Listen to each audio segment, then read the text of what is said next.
very, very much. Boy, Secretary Clinton, they're fired up. Yeah, that's right. I'm the Secretary of State, not my husband. Those husbands always try to take over. Time now for the Diamond District, everyone, and we are talking about jobs. And I've said it many times before here in the Diamond District to stop firing people. Now I'm going to say, start hiring people. How about it, businesses?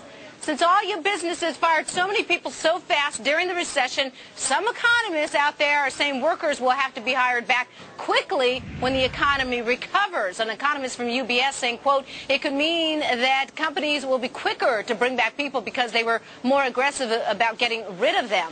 Happy Hour regular Lynn Tilton has a plan to get small and medium-sized businesses hiring again and fast. I love this. You know, we were talking about earlier, we both are like the advocates for people and for jobs in America and creating jobs. I mean, I know some businesses, they have to downsize. We're in a recession.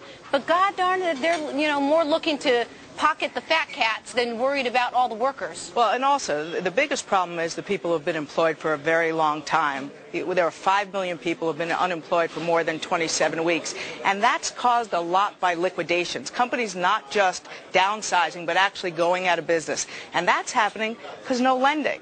None of the TARP money has been able to trickle down to small and mid-sized companies where 83% of our workforce is. Wow. And so what this new program is all about is rescue loans to small and mid-sized companies so they don't go out of business, so that they survive through this downturn. Because that's what we're seeing. That's where most of the unemployment is coming from now. It's companies that are forced to shut their doors. And also, all of this TARP money going to the large banks. Well, the large banks are mostly using it to buy mortgage-backed securities or to create more. It's all focused on the mortgage industry, not so much as you're talking about with the small and medium-sized companies. So you founded this new company, SMERescueLoans.com, folks. Check it out. Tell us about it, Lynn. Well, look, it's a program, and I've been working with Treasury as well as with some of the Senate and Congress people to really start to put together a plan where we use some of that PPP money rather than buying toxic mortgages,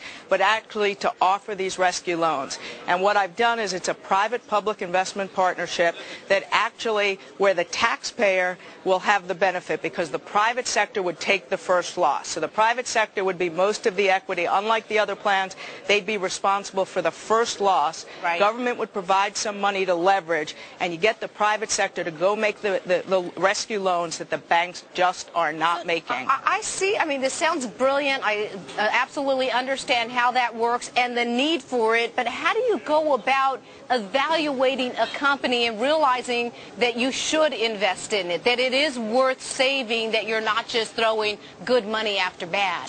Look, it's always, you know, this is what we do for a living. Usually we're buying the companies rather than just lending. And it's always a crapshoot because you have to look out to the future. But when you're just lending and you're making senior secured first lien loans, you're usually secured by the assets. So that's your protection. You give them the chance to try to rebuild themselves, keep people working, and at the very least, you have their working capital, their inventories and their receivables. I mean, these are not companies that should go away. These are companies that used to have access to working capital loans that no longer do. It's not a bailout. There's this section of the banking system just really is not existing right now. And then we have the fear that CIT could fail with 1 million customers. That's right. Absolutely.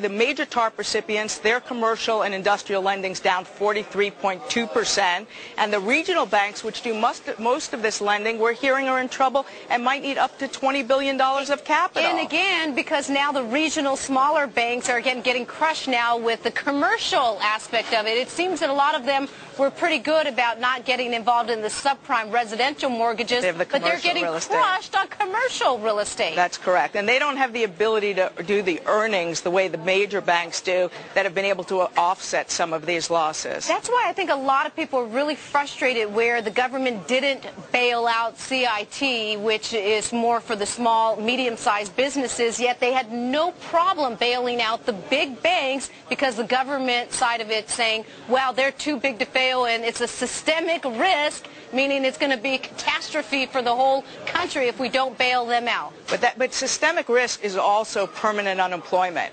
And, yes. and if CIT has 1 million customers, If half of them couldn't get new loans, that's 500,000. If they only had 5 jobs, that would be 2.5 million additional people permanently unemployed. To me, the greatest risk to recovery of this economy is unemployment. Yes, absolutely. And the so consumer doesn't come back. We need to save jobs in this country, and that's what this plan does. It's all about keeping people employed, saving jobs in this country, and even without the government approval for this plan, we are beginning to make those loans ourselves at Patriarch Partners. So we have people have the ability to write in and request a loan, and we will use our money to start up the plan because we're so worried about employment in this country. Lynn Tilton, this is a woman who's saving jobs, folks, may even save your job. And if you're a business out there and you're looking for financing, it's SMERescueLoans.com. Thank you very much. Thank you.